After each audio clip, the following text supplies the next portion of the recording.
Hey everyone. In today's episode, I get a chance to sit down with Jason Kramer, the founder and CEO of Cultivize. He's been doing marketing for more than 12 years, and as Jason puts it, his agency really only makes money when he helps people. They create their strategy, they teach the people how to use the different marketing tools that are out there, and they help over a dozen agencies help their clients do the same thing. He's got a pretty unique perspective, and it was awesome to sit down and chat with him a little bit and pick his brain. Let's go ahead and get into it. Jason, just tell us a little bit about, for the audience, tell us a little bit about yourself and your agency. Sure, absolutely. I'll just start with a quick background. So I've 20 years experience in marketing. I started off on the branding side, working at agencies in New York City. Opened my first company in 2002. Ran that business for 16 years, where we did a lot of web development, branding for professional service-based businesses, a lot of email marketing. And then about 11, 12 years ago, we knew that email marketing was kind of limited in what we had envisioned for our clients. And we found SharpSpring, back when you guys had offices in South Africa and you guys were a young company. And we started really, teaching ourselves about the platform. And about 3 years ago, I sold my former business, started Cultivize, to purely focus on helping clients leverage the SharpStream platform specifically. So we don't do any lead gen for our clients. We don't do any inbound marketing. The only thing we do is work inside the platform of SharpSpring.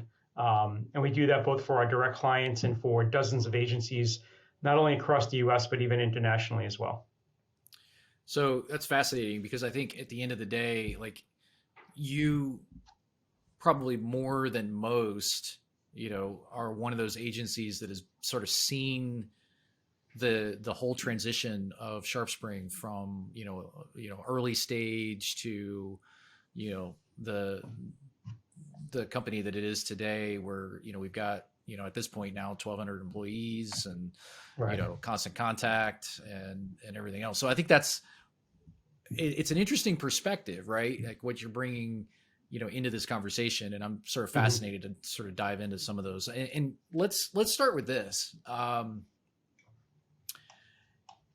What was the original sort of impetus for SharpSpring? In other words, you had a conversation, internally. You said we need something that's more than just email, but Mm-hmm. was that because your clients were asking for it, or was it because you were sort of seeing that need ahead of the client and then pitching it to the client? What was Yeah. the aha moment for you? Yeah, that's a great question. For us, I mean, the moment was knowing that we were limited on the data we can get from, email platforms, right? Yeah. Through traditional ESPs. Open rates are great and click-through rate and using UTM parameters and going back into analytics. And for those that are even doing that and seeing, okay, what happens on the website after they open up and click that email? What is the engagement pattern? It just became very kind of convoluted and a lot of work, quite honestly, to do all that in 12, 15 years ago, right? I mean, it was a completely different landscape in terms of technology and how things were done. And we just wanted to be able to be on the forefront. So, to be transparent as I always am, it took us about a year and a half, right, to start really understanding what SharpString can do. A lot of that was our own internal testing.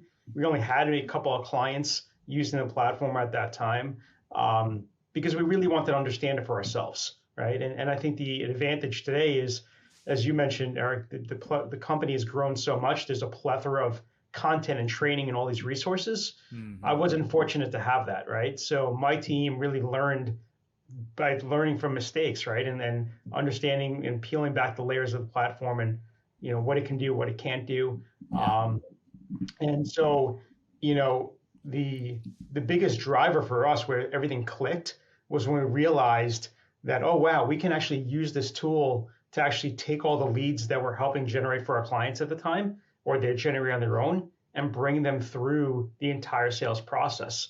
And as time developed, we realized also, okay, well, we could report on real ROI. It's not just about, marketing spend and how many leads are being created, but what actually is happening to those leads, in the sales process.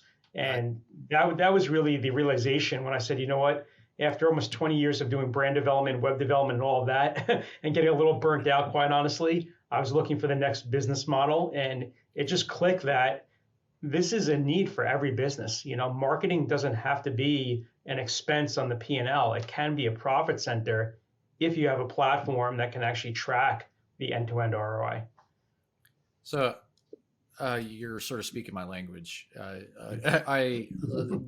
If you hear any of the episodes that we've been doing recently, we've spent a lot of time talking to either existing partners or customers that are using SharpSpring. And one of the things that we kind of just are hearing over and over again is there's a disconnect that is a mile wide typically between sales and marketing, and marketing usually doesn't win a lot of those arguments, right? Or if you're an agency, you're typically seen as sort of that, as you were saying, sort of that cost center, and you don't get to participate in the conversations with the decision makers if you're not able to show how the work that you're doing, how the campaigns that you're producing are actually contributing to the sales pipeline and ultimately revenue. And I think that seemingly subtle shift that agencies are doing and actually marketers within companies are doing right now is so key. And, it's one of those things where we're hearing it sort of over and over and over again. Ever since I originally launched this podcast, a while back. So I'm loving that. I'm loving that you're sort of seeing the same thing. I guess let me ask a different question if I can. So the way that your approach to serving your clients is sort of fascinating to me, because everybody uses SharpSpring a little bit differently. Sure. But I think what you're doing is really kind of the right long-term strategy, where you're saying, look, this is a piece of our service that we're providing to you, and it's not the whole thing. Like we're not reselling it. We're not trying to make money on this thing per se. What we're trying to do is actually use it as a way to enable you as a client to see what's going on and and generate what's most important, which is revenue. And it ties everything together to the campaigns that you're running, and it gives you the sort of the credibility factor as an agency. It ties that client to you. So that's interesting. So let me ask this: so with that sort of frame, what do you love the most right now about SharpSpring? What are the 2 or 3 things that you're super high on right now? Yeah, I mean, well, there's more than two or three, but the one thing that's overarching that has been there from the beginning, which I am proud of in terms of that there hasn't been a loss of focus, is the simplicity and the usability of the platform. We train so many different types of organizations, different generation levels, right? Younger, older, those that have had CRM experience, those who haven't. And what we find is just it's an easy platform to people to get familiar with, right? And to feel comfortable with. So overall, I think that applies to, throughout the platform. It's just very intuitive, which is one of, I think, a huge selling point, right? Because, there's lots of robust tools out there that are very complex to use. And while they can do a lot, it takes like another degree to kind of figure out how to use the tool. In addition to that, some of the things in the last year or so with the automation in terms of sales task automation, the opportunity manager, I think, is another one, being able to see pipelines in a unique way that you've never been able to see before in terms of, looking at data. I'll give you a quick example. We have a client that is in furniture manufacturing. And so the owner of, it's a pretty large organization, but the owner only wants to see deals over a certain threshold of sales, data, right? Deals over $50,000 and higher. So we built a custom dashboard in the opportunity manager where he can just see those deals filtered out by, okay, here's the deals for the last 30 days that have come in that are over 50K that are for the specific product that he's interested in, because he wants to pay attention to make sure those deals are closing and nothing's getting lost, with the sales team in the process. We wouldn't have been able to do that, a year ago, without that tool. So, that's another one that's really big. And then the other thing that I think that everybody loves is the Launchpad. Being able to see, okay, what are my tasks for the day? Who's been recently engaged not only on the website with content. That Launchpad, when used successfully, my goodness, I mean, it's a game changer. It's just getting clients to see the value in it and understand how to use it, which we take responsibility for teaching them how to do that. Mm-hmm. Yeah. So how about how do you use the life of the lead? So, it's interesting. I think different clients have different opinions. Everybody loves the life of the lead. I'm for sure a big component of it. I think what you have to get across, or what we have to get across when we talk to new clients using the platform, is that you're not the only person in the world, a company that has similar technology, right? So a lot of people feel like they're doing something kind of wrong. They're like, well, I shouldn't know all this about my prospect. I shouldn't know that they went to the website, that they looked at these pages, or that they did all these different things. And once they get their head around that, Big Brother exists, but it's really not Big Brother where we're going out to the masses and doing things, where we're looking at one specific record and we're taking that information and we're acting on it. It becomes a very powerful tool to be able to do that. Well, I mean, to me, it does everything that your salesperson or your marketer should be doing in the organization if they had more time in the day, which is tracking and understanding the various touch points that your marketing and your website is having, with your prospect. And so I think if you could do that at scale, figure out all of those different touch points, that's what you have in Life of Lead. Yeah, I love the Life of Lead. In fact, we have actually use it in our prospecting.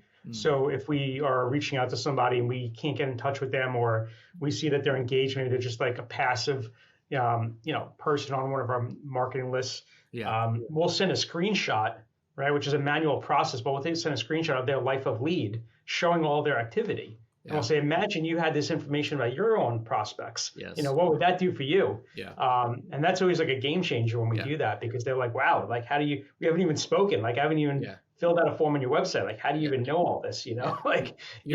If your salespeople had that access, that it's what they want to know before they get on the call or before they actually talk to the prospect.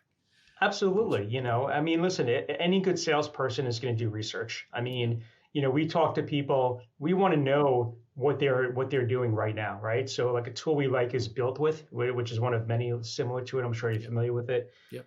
And we'll say to a prospect, oh, we see that it looks like you've been using XYZ platform, whatever it is, right? Or this technology for the last couple of years. Is that accurate? They're like, yeah, that is. Like, how do you know that?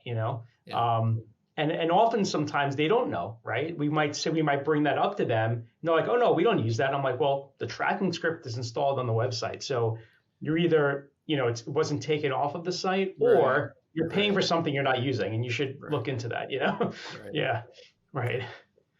Interesting. So what was your onboarding experience like when you first came on? Do you remember I don't know if that's back? A fair question, Eric. I'll happily answer it, but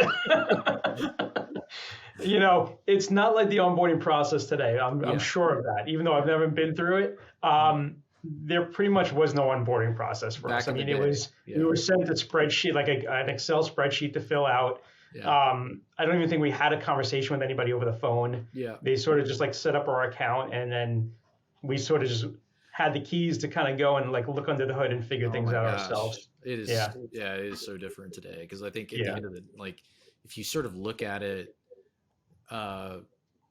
today, the amount of time and effort that's been put into developing an understanding of what the objective or the outcome is that you came to SharpSpring for in the first place is key, right? So in other words, it's funny, I was actually interviewing one of the people that do the onboarding, because I was trying to understand, and just coming into this role, I was trying to understand well, how do we do this? And then like, what are the, sort of what are the plans for, our onboarding process? And he told me something interesting. He said, we don't really try to tell everybody about all the bells and whistles and all the features because that would take forever. What we really try to do is like when somebody first comes on, we ask them, what are you trying to do? What is the business outcome that you're trying to achieve? Hmm. And then we help you do that. Right. And we get you Yeah. really solidified in that one thing. We get you really solid there. And then we build off of that, like sort of like a branch. And, and then we start looking at other ways that we could make what your original goal was better. Right. Or, help you do those things better. And the onboarding process changes from a series of steps and tasks that you have to accomplish to, oh, okay, this is actually like why, like, this is what I need to do. This is a business Yeah. enhancing thing as opposed to like another call I've got to get on, which I think Absolutely. was sort of Yeah. a game changer. But yeah, you're right. Back in the day, we never had any of that content. So I Well, imagine. yeah. But if I can add to that, so I mean, just quickly, so you know, because we've been using the platform so many years, Yeah. our own onboarding process has changed over the years, and I'm proud to say that the people that come through it, and even other agencies we work with, because we help other agencies onboard their clients, right? Because they don't have a process. Yeah. And so we built a series of worksheets where we're going to go through and explore what is their sales process. When they get a lead, what do they do with that lead, and what is the step-by-step process that they go through. So we talk to the sales teams, we talk to the marketing teams. We want to understand where are all the leads coming from. Are you doing direct mail? Are you doing PPC? And we want to make sure that we're tracking all of that in such a way that makes sense for SharpString to understand, how we're going to segment that data as it comes in. But then even deeper than that, we dive into, what are the roles of everybody at the company? How are they going to interact with SharpSpring, right? And we try to customize the experience for those different people. A office manager might have a different role than like, a sales manager, let's say, right? Yeah. And what we found to be easiest to work for us is we've actually transposed a lot of the platform into our worksheets. So when we're building out a pipeline, we have the entire pipeline built in the Excel doc, where it's the probability, what happens at each stage, the name of the stage, and all the different components, so that before we even touch SharpSpring, we've essentially built out SharpSpring in our worksheets. Yeah. Lead scoring, all the calculations are done in our worksheets, so we can figure out what is the ideal lead score, and so on with chatbots and everything else, and custom fields, and how should custom fields be handled, and what forms will they appear on. And so we literally go through, for us, that's, easily like a 2-hour process over the phone, just to kind of go through that initial step. But like you say, they have different goals, right? So we want to get them as quick wins as possible. For us, we want to get a client onboarded, in 30 to 45 days, get their entire team trained. They're ready to go. Data's clean, segmented, and they're off and running. And then from there, like you say, okay, what's phase 2? What's phase 3? Because a platform like SharpSpring is not set it up and walk away. Like, you're always going to be making modifications and changes to it. And I think that's what people need to understand, is that, it's an evolution, right? Because businesses grow, businesses evolve. Yeah. And what you might be doing today as a business, you may not be doing in 6 months. You may be doing something different. So I think that's an interesting. Yeah, no, I mean, I think that's an interesting point. I was sort of listening to you, and I think you're right. Like, a lot of people will just assume when they buy some software, it's like, oh, okay, well, I'm going to go and set it and forget it. And, theoretically, I guess you could do that, right? And we actually have customers that do that. They come on and they put up their automations, they run their drip series, they, lead capture, and they sort of just, it runs, right? But that is not necessarily the way, like, that's like a one piece of the whole puzzle that you need to be thinking about. And specifically, I think you said business is sort of an evolutionary process. I'm sort of paraphrasing. I totally agree with that. Like, your marketing has to align with how buyers are buying, and that buyer behavior is always changing.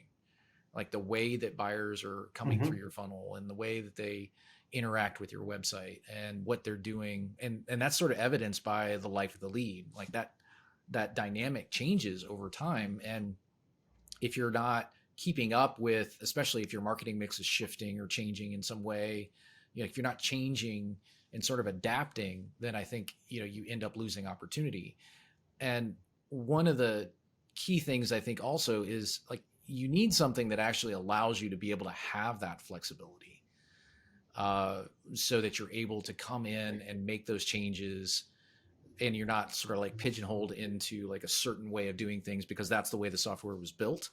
Instead, it's really been like, I think it's sort of been architected from the beginning to allow you to have as much flexibility as possible, almost to the point where, it can be overwhelming, like to what you were saying earlier. And if you're not able to, like, the most successful people we've seen are the ones that just come in, they have a specific business goal, and then they achieve that business goal, and they look at what's next. Like, what's the next thing I can build on from a building block perspective, and then build on that as they go. And I think over time, that's where we see the most success. Yeah. And I think, it's the visual that I like to share is like two scenarios, right? So one is, and it's not even a scenario, it's really just a typical aspect of doing any email marketing. We taught to companies, right? Now, you probably have heard this, Eric, when you talk to people too, is that, and they're so proud of their open rates and their engagement rate, right? On whatever platform they're using. They're like, yeah, we got a 40% rate or a 50, 60% open rate. Right. And I'm like, yeah, but what happens to the 40, 50% of the people that didn't open up your email? Like, what are you doing to engage them? Yeah. And there's just like blank stares and like silence, right? And like, right. And so, like Mr. Downer over here. Yeah, right. But the idea, right, of asking them poison that question, I think is important, because the reality is they're putting effort into developing that content, whether it be a monthly newsletter or something more rapid fire, and if you're not finding a way to send, okay, if they don't open up the first email, wait a week, send another one with a different subject message, then wait another week, send something else. Or if they visit something on the website, if it's sort of tracking them, send them a different email that's not more of a plain text format, right? That might grab their attention. And so you have to look at it, in my opinion, of all those different ways, like you say, of how is the buyer reacting to your content and your marketing. If they're not reacting to the really glossy, visually stunning emails, but they are reacting to a plain text email that's less than 100 words or 50 words, well, then that's the model, right? That's what you have to go after, and you have to use those types of email templates. And everybody loves a beautiful email design, but if those emails aren't converting for whatever reason, then we have to look at other ways to get that conversion to happen. So I think there's like a shift. Sharp spraying to me it's like the new, I don't want to call it like tool, right? Because it's been around for a while. It's more than a tool, but what you don't know, right? So you come to SharpString and you think, okay, it's a CRM. You hear the buzzword marketing automation. You really don't know what it kind of means. And you hear, okay, it has something to do with sales. But until you really start peeling back and understanding how the three components are connected, that's, I think, the light bulb moment for people, right? They see the life of the lead. They see like how things are connected in. And it's like, oh, wait, we can do this, we can do that. And, then the excitement really starts. So you said something earlier that was really interesting to me. You said, like, what happens if the text only email outperforms, the pretty graphic one? And so when I started out, like, it very much was a sort of a conversion rate optimization, performance marketing kind of background. And that was sort of like, that's how I was kind of came up. And one of the things that I love is how often it's humbling, but like, I'm still like shocked at how often I'm wrong at some sort of test that we're running. And we'll run it, and then I'll realize the pretty, you've seen this 100 times, I'm sure. It's like, the prettiest thing in the world, website, or email or what have you, ad copy, whatever, Mm-hmm.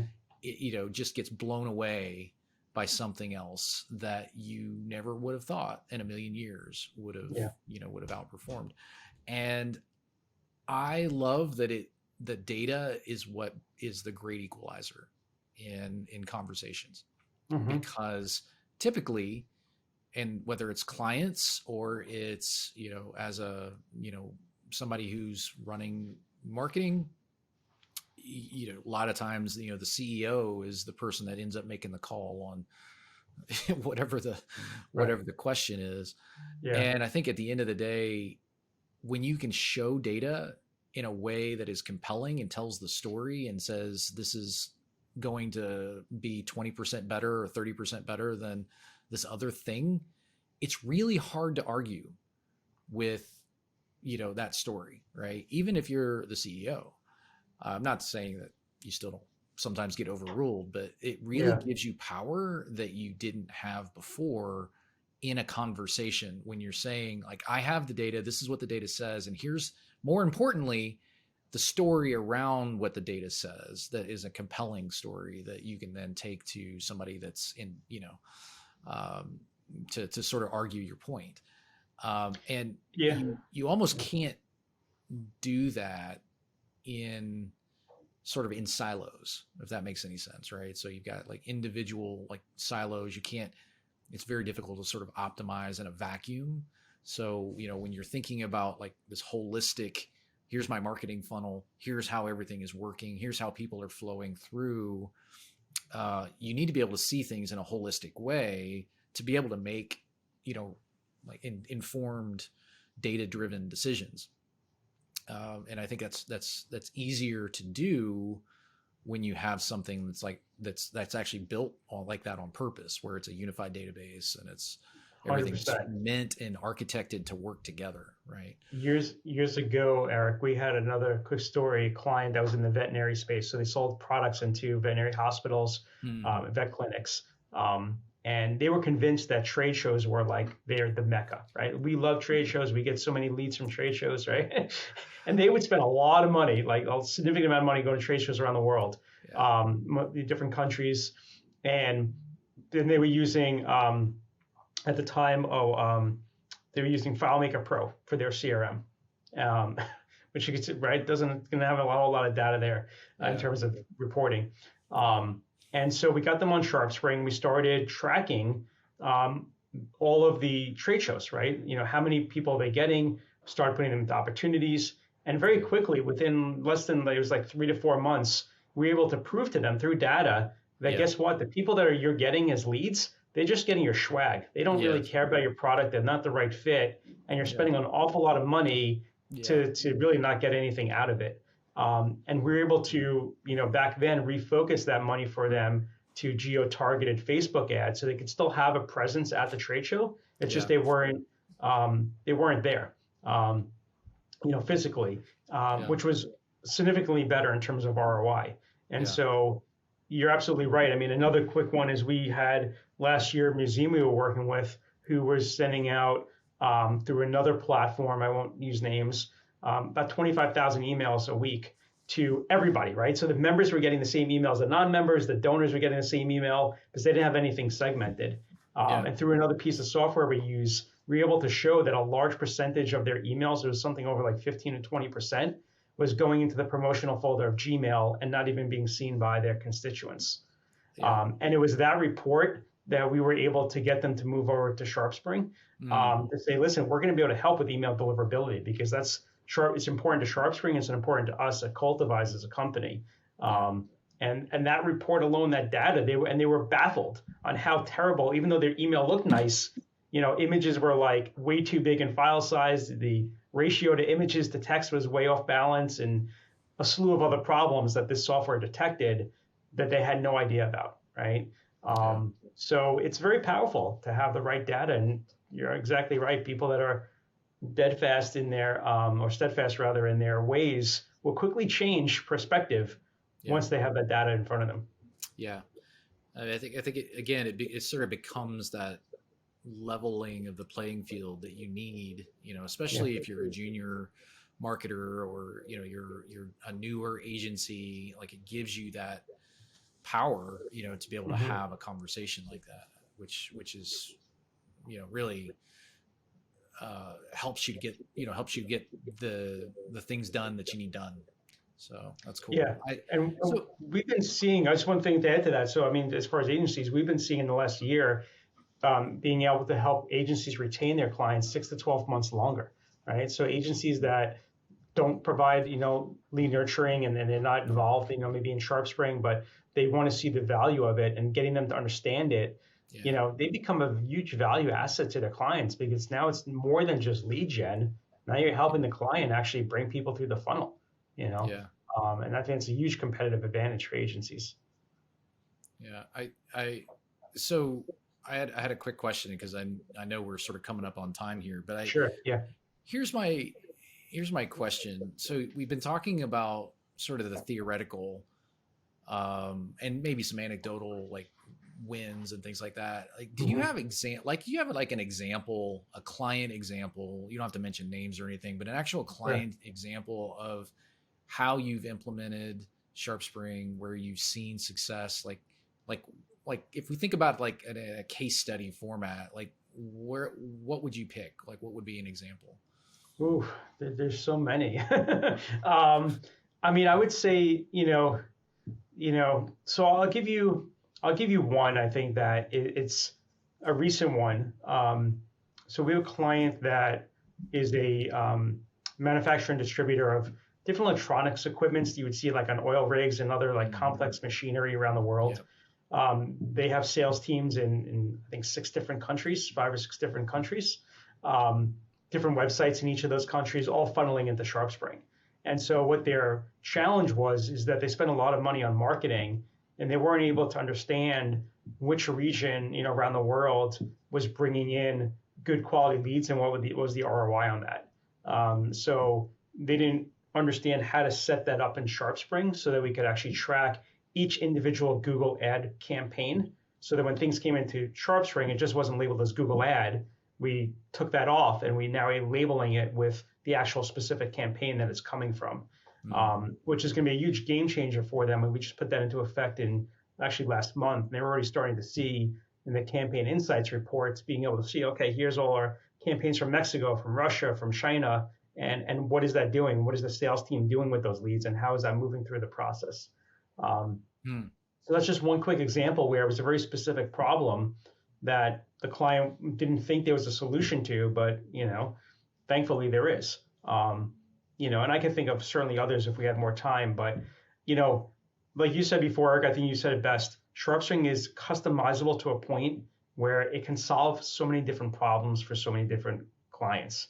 Um, yeah. Whether it be, something like I just described, whether it be helping be more accountable, right? Helping the sales team be more accountable, and a way to keep organized, a way for upper management to look at information, or the owner, as I mentioned in the other example earlier, with the furniture company, they only wanted to look at one specific thing. So that's really, I think, for all our case studies. We've interviewed, actually last year, we interviewed a handful of clients and even agencies we work with, which are up on the Cultivize website, which if anybody wanted to listen, those are some really good case studies with the end user themselves talking about those experiences. Um, and that's my excitement, is being able to help solve those problems. And listen, every problem, I'd be lying if I said every problem is solvable, right? Every problem, every platform has its limitations, but I would say for the most part, it's very few and far between that we can't solve a problem, for a client with the SharpSpring platform. All right. So last question, and I guess, Sure. because we have a couple more minutes. So you said you had a couple of other sort of use cases or case studies, Hmm. where you have gone into an agency, or sorry, into a client and helped them with something. So you gave us one example. I'm just kind of curious. Do you have one other example that you can Yeah, share? I mean, so another one, and we work with so many different types of clients. So this one is unique because there is no um, sales transaction. So it's a group of um, brain and spine doctors. They're about Hmm. so about 50 doctors, Hmm. and they're using SharpSpring to grow their referring client or referring physician base, right? Hmm. So they're trying to reach out to other physicians that are in other disciplines, say, hey, here we are. This is who we are. These are some of the cases we've worked on. If you have any patients like this, we'd love to be able to help them. Yeah. And so their interesting case study is that they were using SharpString for about 2 years before we started working with them through another partner. That partner wasn't really fit to really help them, and they were running into a lot of email deliverability issues. They just couldn't get past kind of getting clean lists in there and Yeah. dealing with all that. Yeah. We took them over in January. Um, I'm trying to remember what the number is, but it's somewhere around um, maybe 70,000 emails or so we sent out for them last year Mm. in total. And we've helped build relationships with, right now they have about like 2,500 doctors, give or take, that they're trying to build those relationships with. And for the people that are listening, and I don't know if you know this business, Eric, but it's a lot of what they call the ground game, right? It's a lot of handshaking and meet and greets. Um, and so what they didn't really have control over before we started working with them is saying, okay, well, all these case studies we're sending out, like who's engaging in these case studies? So we built a process where based on lead score, so we ranked different points, right? So if they go and look at the doctor's profile, the author of the case study, they get a certain amount of points versus reading the case study itself. If they've gone to that doctor's like social, LinkedIn page, which is an extra step, they get a certain amount of points. So we've put Hmm. all this different tracking to highlight who are the really super engaged doctors that might want to do business with them or refer them patients. And then automatically it puts them into a pipeline. And so the pipeline, there's no financial component to it, but the pipeline is here's all the people that are engaged. And then the second step is here's the people we've spoken to. Here, next step, here's the people that the doctor had a meeting, in another stage. And they're able Yeah. now to move all those relationships through a visual funnel that they Yeah. never had before. That's cool. And the fact that they can do it also from the mobile phone, from the SharpSpring app, because a lot of these people are on the road, is like a huge plus. We've been talking to them about using through Zapier like business card scanners. When they meet a doctor, they can scan it, get them right into SharpSpring, and send a follow-up email just with scanning the card and doing nothing else, which they're really excited about. So that's like another one which is like completely different, right? Because if Yeah. they're not trying to generate any revenue off of Yeah. using SharpSpring. Right. And another quick one that comes to mind. Let me just think for a quick second. Well, wait, So before you jump yeah, to that, I'm very curious. Like, what is the before and after of that? So, they came sure. to you and they said, "We've got this problem." Like, what's the Yeah. business outcome? So the before is that they were just sending wildly emails out, at random, Yeah. their case studies to just lists of doctors that just weren't good quality lists, and that was it. Hmm. That's all they were doing. They didn't have any game plan for, Yeah. okay, what happens when somebody opens our email or looks at the Yeah. case study. Right. Um, they also were putting all of the case study content into the email, which, if medical case studies are quite long. And so what we did is we actually built a microsite using the landing page tool in SharpSpring, Yeah. which I know it's really not its intended purpose, but we were able to post, geez, I don't even know, a couple of hundred case studies last year alone into different categories. So you go to the microsite, which is built on SharpSpring, you can click around in different categories, all the case studies load up. And now we were doing a summary in the email, redesign their whole email format. And like you said, we did a lot of A/B testing in the beginning. So from the first like January to February, the Yeah. first few emails that went out, we had multiple versions. Does a doctor want to see a visual of the case study? Does he want to see a little blurb about it? Does he want to know who the author is? Are they clicking on those links? And so we tested a lot of different scenarios and came up with what we found was the winning solution in terms of an email template. Hmm. And that's the difference, right? Is that they had no data, they had no information, they were just sending things out haphazardly. Yeah. And today they have about 115 doctors out of that like 2,500 group list that they can focus on. They can say these are the 115 or so that are really engaged in our content, and we need to put all of our attention to building relationships with these 115. That's cool. And like, do you have any idea like how many referrals that they are generating or anything like that? They're not there yet, right? So we talk about things in Still working phases, on that part. right? Yeah. So Yeah. like we're working on that, right? So for them, year one, which was from January to this past January, or Mhm. January to December, was just to produce content and to see what are people interested in and how are people engaging in that content. Yeah.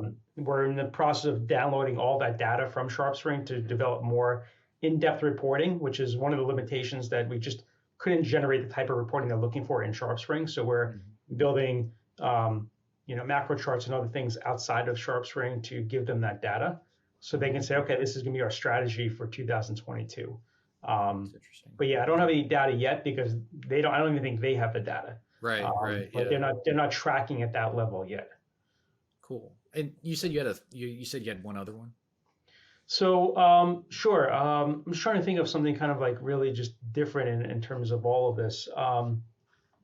So I think one that comes to mind, let me just give it, so I'll give you an example. So we have another client that sends out about 150,000 emails a month through SharpSpring. It's a paid newsletter in the legal government sector. So if you're like a law firm working with government law, you're likely signing up for this subscription to get Right. content sent to you about different laws, different things changing in the industry. Yeah. And so so they have a WooCommerce website with a subscription model. And what they didn't have was to know who are our real-time subscribers, right? Who are the people that lapsed, who are the people that are still there. Yeah. They also have a law firm of 50, 100 people might have like 20 seats for the subscription. So how do we track that in SharpSpring? How do we know and distinguish the admin who's not getting the newsletter versus an admin that is getting the newsletter, or just Yeah. a member, like a seat holder? Yeah. So we actually built, and we're in the process of refining it right now, a custom API to connect into WooCommerce and SharpSpring so we can pull all that data. So when someone signs up on the website, it's creating an opportunity, it's marking it closed won, it's putting in the value of how much they paid. And then we have this whole series of reminder emails and emails that go out if they're not engaging in the content. So we track, like they get an email every day, these people, right? So if they haven't opened up a number of emails in a certain given period of time, SharpStream will send out a notification to somebody internally at the company, right, for our client to let them know, but also to let the client know that, hey, like, are you still like want our emails? Maybe you want them at a different frequency. So a couple of years ago, we built our own email preference center. So we built a custom form where they could go in and say, you know what, getting an email once a day is too much. I want to get my emails once a week, or I want just the monthly recap. So they can choose what they want You don't want rather them than to just unsubscribe unsubscribing. from the entire Right. So list, instead of right? using the granular and subscribe, which is a little tricky with SharpString, we just built our own Yeah. kind of tool, Mm. which is really just a form driven and then workflows. So depending upon what they choose, it automatically will remove and add them to different lists Yeah. so they can get the emails that they want at the frequency they want. That's cool. And so that's a pretty extensive build out because there was a lot of manual work being done, internally to follow up with these people.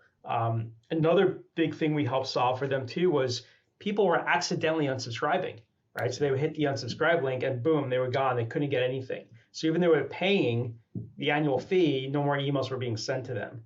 So we created an automation that alerts the head of customer service that Jason you might have accidentally unsubscribed. This way they can reach out and say, oh, is this an accident?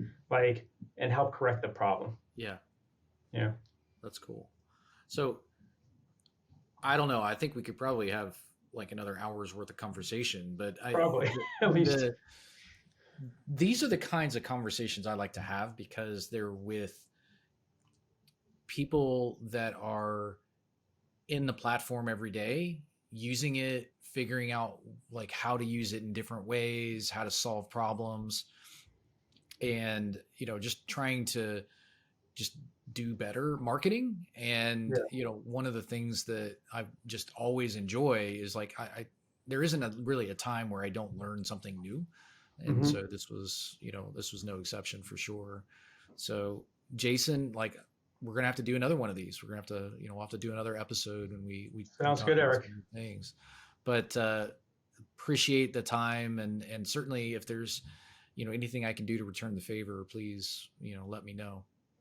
Yeah, no, absolutely. I really enjoyed it, and like I say, it's always to me, I could talk about this like all day, right? Because it's Yeah, just there's you can tell. Yeah, a yeah, love for it, right? But there's yeah, also an appreciation for yeah, what it does for our clients. So yeah, it's not selling snake oil. It's giving them something of value that actually is yeah, going to help differentiate them, but also help them move their business and move the needle in a way that without a platform like this wouldn't be possible. yeah, And so it's exciting. It's exciting to find clients that want to embrace it. And yeah, that's the one thing I'll leave, just kind of my advice, being with the platform so many years for those that are looking to maybe get into Sharp Spring is that it's got to be the right fit. It's not the perfect fit for every business. I think that's uh, not the great way of looking at it. I mean, we want a client that's going to be using all the aspects. They're going to use the sales tool. They're going to be doing email marketing. They're going to be using the CRM for segmentation. They have to be a big enough client to really leverage the platform, in our opinion, right? And we know we talked earlier, different agencies use it in different ways. yeah, But that's where you can really show some really powerful things when you have yeah. a client that is big enough to embrace what the SharpStream platform is designed to do. I love that. And I think that's Yeah, probably the best place to leave it. So absolutely. I appreciate the time, and like I said, we'll get you back on here. Okay. All right, sounds good. All right. All right, Thanks, thanks for your Jason. time. Take All care. right, Thank you. All right. my pleasure.